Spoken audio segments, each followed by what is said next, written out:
हरिओम। आज सुनेंगे 3.7 पतंजल योग सूत्र। यह है शब्दार्थ प्रत्ययानामितरेतरा ध्यासान् संगर स्तत्प्रद विभाग संयमात् सर्वभूत ऋत ज्ञानम। इसका शब्द का अर्थ है शाब्दिक ज्ञान। फिर अर्थ उसका है मतलब अर्थ से जो मिलता है वो आंतरिक ज्ञान। फिर प्रत्ययानाम यानी अनुभव, एक्सपीरियंस। इतर मतलब एक दूसरे में, अध्यासात यानी एक दूसरों पे आरोपित, एक दूसरे में जो एक दूसरों में इंडल्ज हुआ है वो। और संकर यानी मिक्सचर। फिर तत् यानी उसका, प्रविभाग यानी अलग अलग उसके पार्ट्स। और संयमात यानी संयम किया। संयम मतलब धारणा, ध्यान, समाधि किया ऐसा। सर्वभूत मतलब प्राणी मात्र, प्राणी जो सर्व प्राणी जो रहते हैं वो। ऋत यानी आवाज़। और ज्ञानम यानी बोध, बोध यानी हमको जो ज्ञान होता है वो। तो इसका पूरा अर्थ है, ये एक एक शब्द का अर्थ बताया। अभी इसका पूरा अर्थ ऐसे है कि शाब्दिक ज्ञान यानी जो वर्ड का जो ज्ञान होता है और उस वर्ड के अर्थ से जो ज्ञान प्राप्त होता है, आंतरिक ज्ञान, इंटरनल। और उन दोनों के जो अनुभव से मिलने वाला जो ज्ञान है, यह एक दूसरे में मिक्स हुआ रहता है। और उसकी वजह से मन में हमारा फ्लक्चुएशंस होता है, हमको समझ में नहीं आता है ये सब क्या चल रहा है। तो उन शब्दों के नाद पे अगर हमने संयम किया, संयम मतलब धारणा, ध्यान, समाधि, ये अगर हमने किया तो उसके अलग अलग पार्ट स्पष्ट होते हैं। और उसकी वजह से सभी प्राणी मात्रों के आवाज़ों का, अर्थ का बोध होता है, ऐसे उन्होंने बताया है। मतलब सारे एनिमल्स जो बात करते हैं वो भाषा हमको समझने लगती है, ये सिद्धि प्राप्त होती है, ऐसे उन्होंने बताया है। तो शब्द, अर्थ व प्रत्यय, ये इसका जो तीनों का चल रहा है ये सब कुछ श्रृंखला से बंधे हुए, एक चेन से बंधे हुए हैं। तो विशिष्ट ध्वनि जो रहता है उसका अर्थ जो है वो एक सांकेतिक रहता है। मतलब शब्द और अर्थ इनका उन्होंने बोला है कि मूलभूत संबंध तो होता नहीं है। उन्होंने बोला है कि कुछ शब्द द्वारा कुछ अर्थ समझना चाहिए। ये हमको पारंपरिक पता है, मतलब पहले से पता है कि ये बुक है, ये पुस्तक बोलेंगे, कोई इसको पुस्तक बोलेगा, कोई बुक बोलेगा, कोई किताब बोलेगा। तो ये सब हमको पहले से पता है, इसके लिए वो पारंपरिक चलता है, इसलिए हम उसको बोलते हैं, ऐसा उन्होंने बताया है। तो किसी को अगर कोई भाषा नहीं आती हुई है, फिर भी अगर वो मतलब समझो मराठी भाषा में किसी ने बोला है, तो अगर जिसको वो मराठी भाषा नहीं पता है, मैंने बोला ये पुस्तक है, ये पुस्तक है ऐसा बोला, और जो मराठी नहीं जानता है उसको वो समझेगा ही नहीं कि ये क्या है, उसको बोध ही नहीं होगा उसका। परंतु अगर वो भाषा जानने वाले मन में उसका जो अलग अलग तरह का बोध भी हो सकता है, जिसको वो भाषा पता है तो उसका अलग अलग भी हो सकता है। मतलब कोई भी एक शब्द हम कभी उल्टे अर्थ से भी वापर सकते। मतलब किसी को हम बोलते तू बहुत ज़्यादा ही सयाना है। सयाना है का मतलब क्या हुआ कि होशियार है, अच्छा है।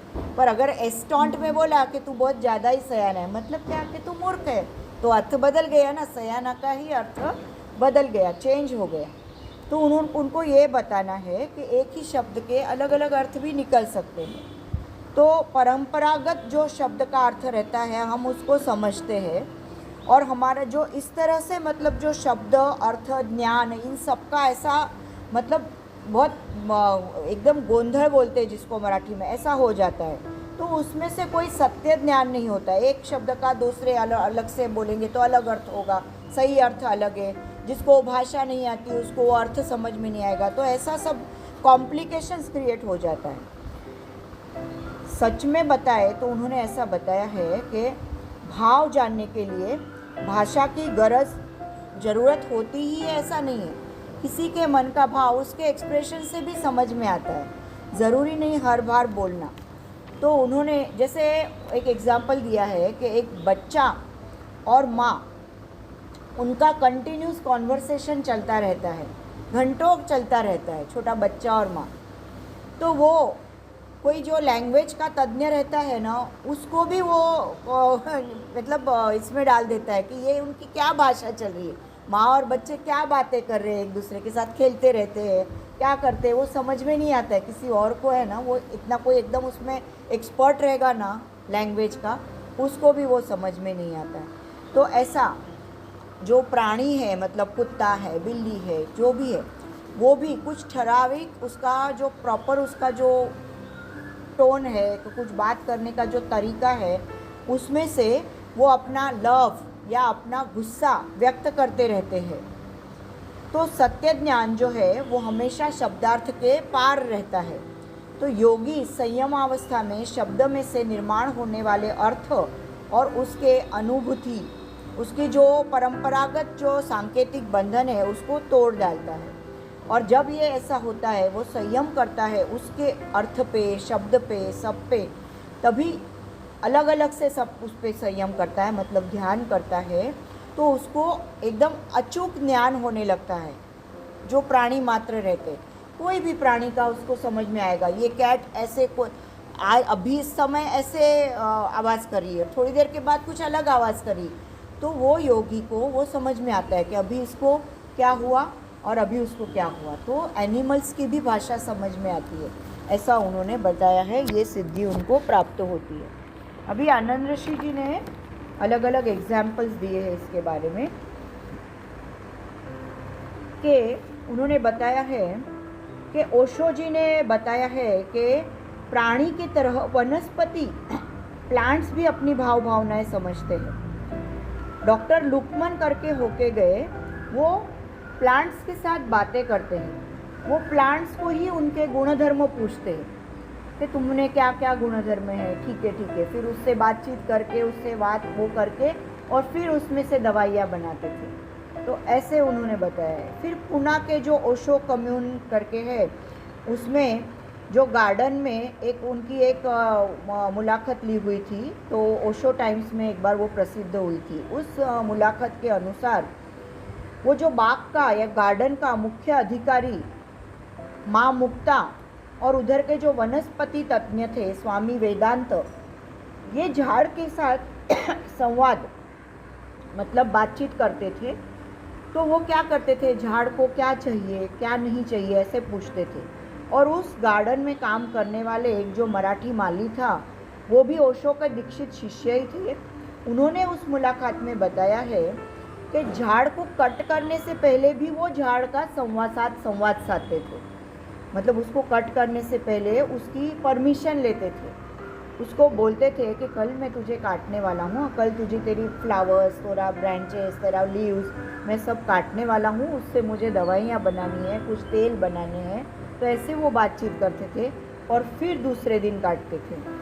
तो कुछ आयुर्वेदीय वैद्य भी ऐसे उन्होंने बताते हैं कि बोला है कि कल मैं तुम्हारा मेडिसिन के लिए उपयोग करने वाला हूँ, और फिर दूसरे दिन उसके पान, पत्ते, फूल, फ्रूट्स सब वो औषध प्रक्रिया में यूज़ करते हैं। तो उसका ऐसे वैद्य ने जो औषध बनाए रहती है, वो ज़्यादा गुणकारी पड़ते हैं, वो ज़्यादा गुण, मतलब आयुर्वेद के तो बहुत सारी कंपनियाँ हैं, बहुत मेडिसिन है, बहुत वैद्य भी है, तो इस तरह से जो करते हैं वो बहुत बेनिफिशियल होते हैं, ऐसा उन्होंने बताया। तो एकाग्रता का परिणाम यानी योग साधक मौन हो जाता है, और ऐसी मौन अवस्था में वनस्पति दृष्टि से, प्राणी दृष्टि से आप कम्युनिकेशन कर सकते हैं, ऐसा उन्होंने बताया है। और अभी इस समय भाषा का प्रश्न ही नहीं होता है, कोई भी भाषा, इधर मराठी, हिंदी, इंग्लिश, गुजराती, ऐसा इसका ज़रूरी नहीं है। वो मेडिटेशन के लेवल में ही वो बात करते हैं, और वो बिना लैंग्वेज की वो भावना वो एनिमल्स समझते हैं, वो प्लांट समझते हैं, वो सब कुछ समझ जाते हैं, ऐसा उन्होंने बताया। कवि मंगेश पाडगावकर जी ने बताया है, शब्दा वाचून कळते सारे, शब्दांच्याही पलीकडले। मतलब क्या हुआ कि बिना शब्द के भी, शब्द के पार जो भी है वो भी समझ जाता है। तो इतना मेडिटेशन का पावर है, वो शब्द के ऊपर और उसके अर्थ के ऊपर और उसके दोनों के एक्सपीरियंस के ऊपर अलग अलग मेडिटेट करेंगे, तो उन्होंने बताया है। कि ऐसा हमको प्राणी मात्र, वनस्पति, सबका हमको आवाज़, लैंग्वेज, भाषा समझ में आती है। फिर बताया है कि छाती, गला, सिर, जीभ का मूल, दांत, टीथ, कान, लिप्स और जो तालु, ये सब 8 जो जगह है वहाँ से नाद अपने को मतलब बाहर आता है। तो उन्होंने बताया है कि ये सब जगह से हम बात कर सकते हैं, लेकिन जो मेडिटेशन में जो बात कर रहे हैं वो उसके लिए ये सब की भी कुछ भी ज़रूरत नहीं है। इतनी जगह से भी हम उच्चार कर सकते हैं, जैसे अ आ ई वॉवल्स है कि ये सब अलग अलग जगह से बाहर आते हैं, व्यंजन है तो वो अलग अलग जगह से हमारे उच्चार होता है। आ ई उ म ऐसा लिप्स का हुआ तो ओष्ठव्य, तालव्य, कंठव्य ऐसे बोलते हैं। तो वैसे लेकिन इसके लिए तो मेडिटेशन में जो हम बात करते हैं उस पर ध्यान करने के बाद में सब किसी की भी ज़रूरत नहीं पड़ती है, ऐसे उन्होंने बताया है।